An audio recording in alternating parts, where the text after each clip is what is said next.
Many years ago, a young man named Giovanni Guasconti left his home in Naples to study in northern Italy. He rented a small room on the top floor of a dark and ancient palace.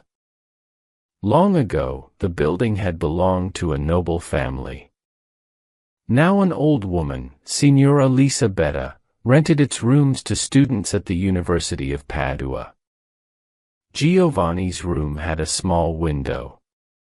From it, he could see a large garden that had many plants and flowers.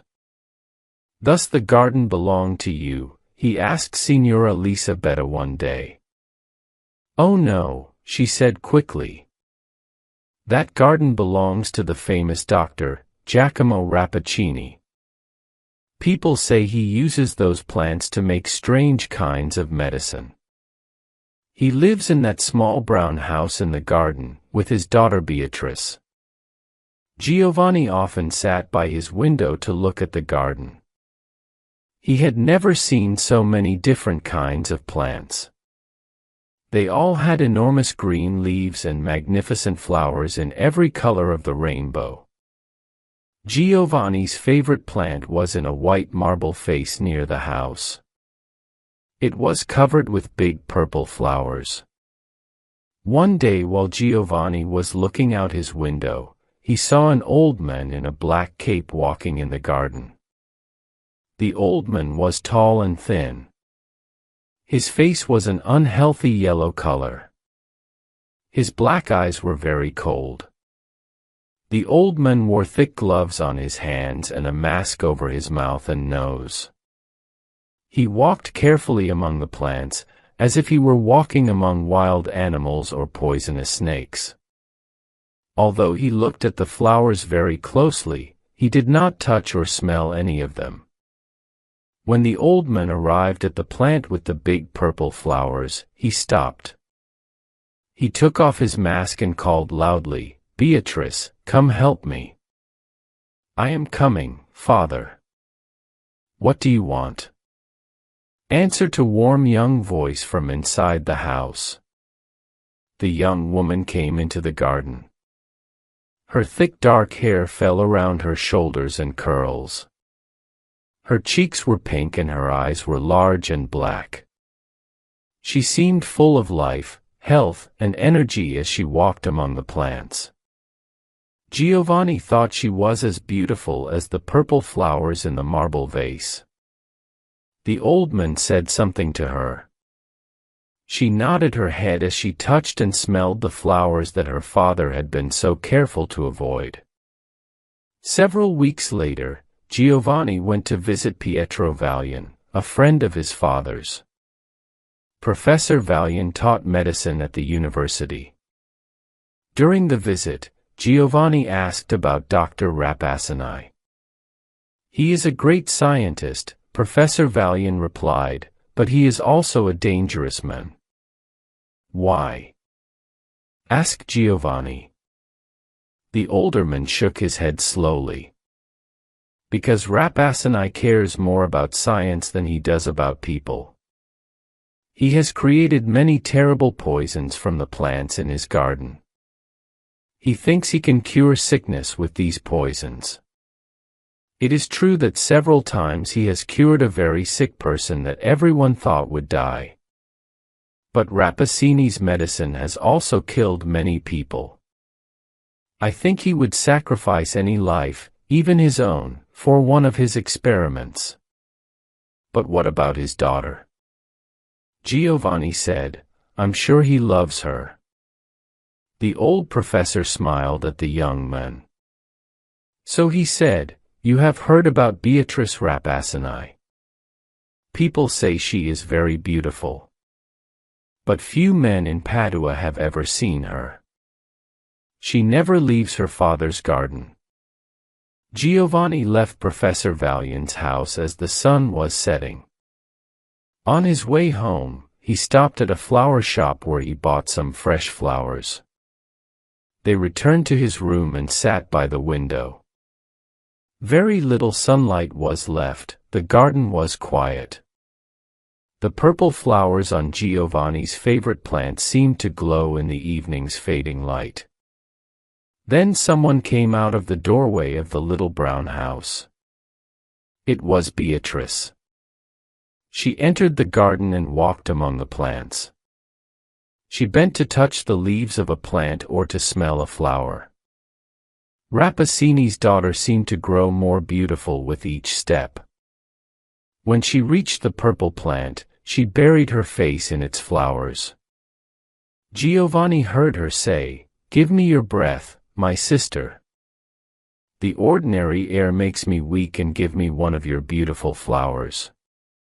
Beatrice gently broke off one of the largest flowers. As she lifted it, she put it in her dark hair. A few drops of liquid from the flower fell to the ground.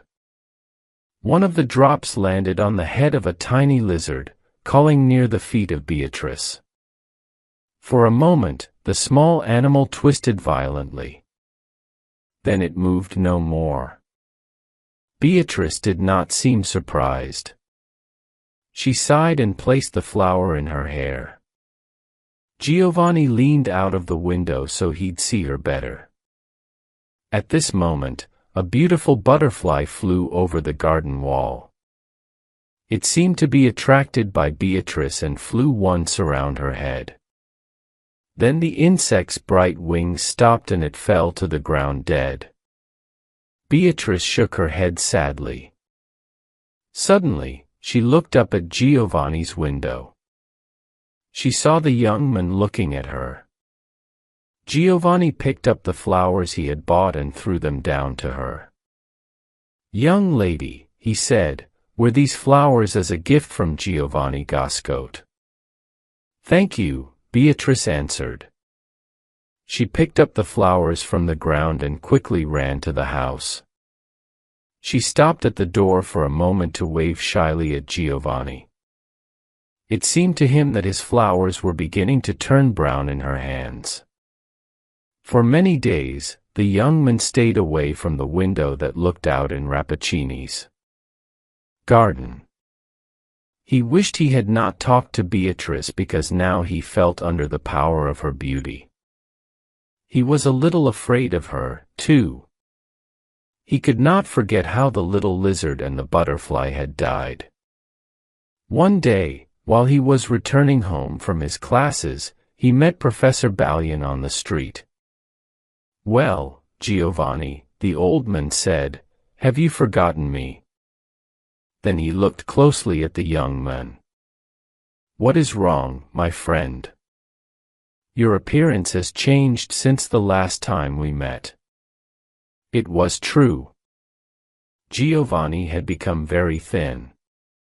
His face was white and his eyes seemed to burn with fever. As they stood talking, a man dressed in a long black cape came down the street. He moved slowly like a person in poor health. His face was yellow, but his eyes were sharp and black. It was the men Giovanni had seen in the garden. As he passed them, the old man nodded coldly to Professor Balian, but he looked at Giovanni with a great deal of interest. "It's Dr. Robert Genie," Professor Balian whispered after the old man had passed them. "Has he ever seen your face before?" Giovanni shook his head. "No," he answered. "I don't think so." Professor Balian looked worried. "I think he has seen you before. I know that cold look of his.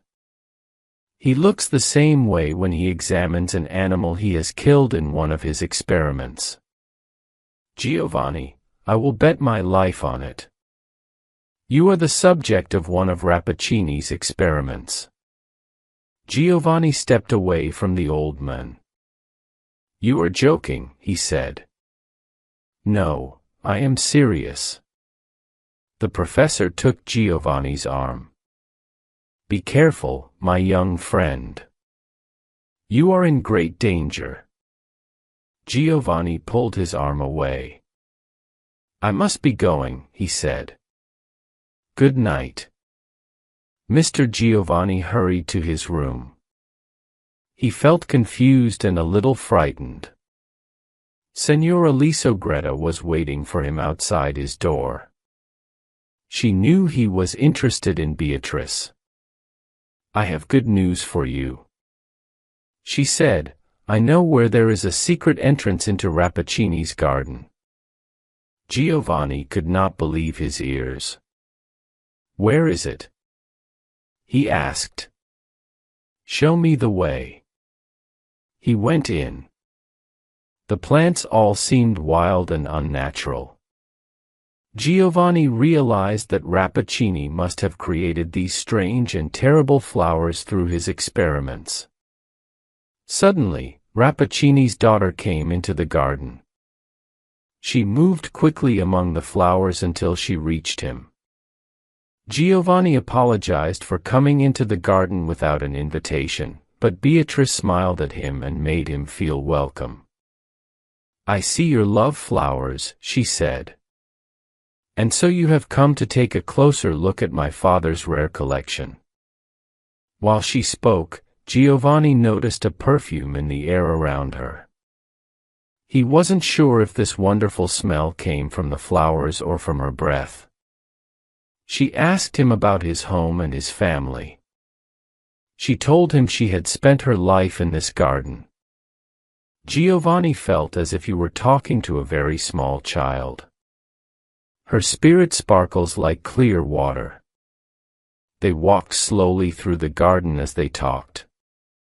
At last, they reached a beautiful plant that was covered with large purple flowers.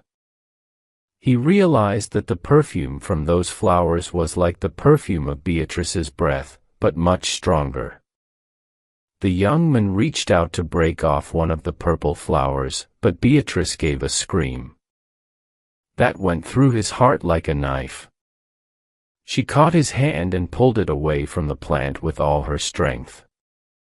"Don't ever touch those flowers," she cried. "They will take your life." In her face, she ran into the house. Then, Giovanni saw Dr. Rappaccini standing in the garden. That night, Giovanni could not stop thinking about how sweet and beautiful Beatrice was. Finally, he fell asleep. But when the morning came, he woke up in great pain. He felt as if one of his hands was on fire. It was the hand that Beatrice had grabbed in hers when he had reached for one of the purple flowers. Giovanni looked down at his hand. There was a purple mark on it that looked like 4 small fingers and a little thumb. But because his heart was full of Beatrice, Giovanni forgot about the pain in his hand. He began to meet her in the garden every day. At last, she told him that she loved him, but she would never let him kiss her or even hold her hand. One morning, several weeks later, Professor Baioni visited Giovanni. "I was worried about you," the older man said. "You have not come to your classes at the university for more than a month. Is something wrong?" Giovanni was not pleased to see his old friend. "Though nothing is wrong, I am fine. Thank you."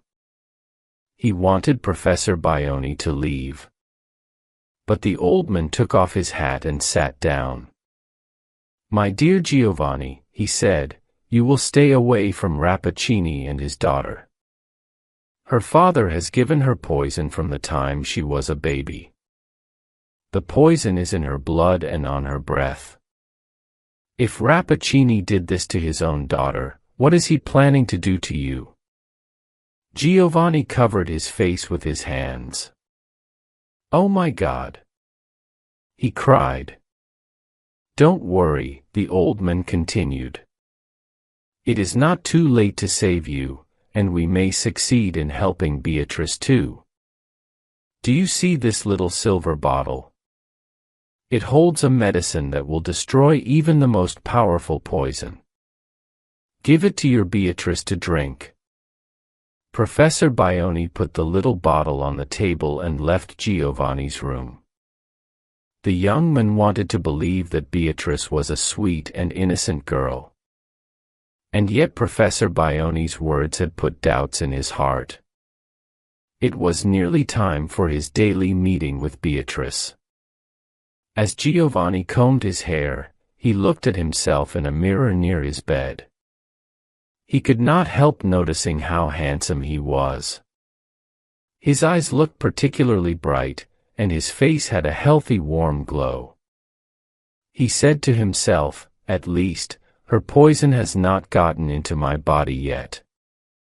As he spoke, he happened to look at some flowers he had just bought that morning. A shock of horror went through his body. The flowers were turning brown. Giovanni's face became very white as he stared at himself in the mirror. Then he noticed a spider crawling near his window. He bent over the insect and blew a breath of air at it. The spider trembled and fell dead. "I am cursed," Giovanni whispered to himself, "my own breath is poisoned." At that moment, a rich, sweet voice came floating up from the garden. "Giovanni, you are late. Come down." "You are a monster," Giovanni shouted as soon as he reached her. "And with your poison you have made me into a monster too. I am a prisoner of this garden." "Giovanni," Beatrice cried, looking at him with her large bright eyes. "Why are you saying these terrible things? It is true that I can never leave this garden, but you are free to go wherever you wish." Giovanni looked at her with hate in his eyes. "Don't pretend that you don't know what you've done to me." The group of insects had flown into the garden. They came towards Giovanni and flew around his head. He blew his breath at them. The insects fell to the ground, dead. Beatrice screamed, "I see it, I see it. My father's science has done this to us.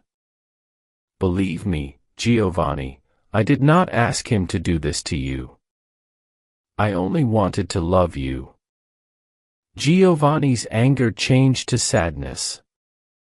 Then he remembered the medicine that Professor Barione had given him. Perhaps the medicine would destroy the poison in their bodies and help them to become normal again. "Dear Beatrice," he said, "all fate is not so terrible." He showed her the little silver bottle and told her what the medicine inside it might do.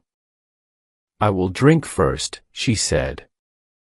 "He was wait to see what happens to me before you drink it." She put Bione's medicine to her lips and took a small sip. At the same moment Robert Shinny came out of his house and walked slowly toward the two young people. He spread his hands out to them as if he were giving them a blessing. "My daughter," he said, "you are no longer alone in the world. Give Giovanni one of the purple flowers from your favorite plant. It will not hurt him now. My science and your love have made him different from ordinary men." "My father," Beatrice said weakly, "why did you do this terrible thing to your own child?" Robert Shinny looked surprised. "What do you mean, my daughter?" he asked. "You have power no other woman has. You can defeat your strongest enemy with only a breath. Would you rather be a weak woman? I want to be loved, not feared." Beatrice replied, "But now it does not matter. I'm leaving you, father. I'm going with the poison you have given me will do no harm. Goodbye to you, Giovanni." Beatrice dropped to the ground. She died at the feet of her father and Giovanni. The poison had been too much a part of the young woman.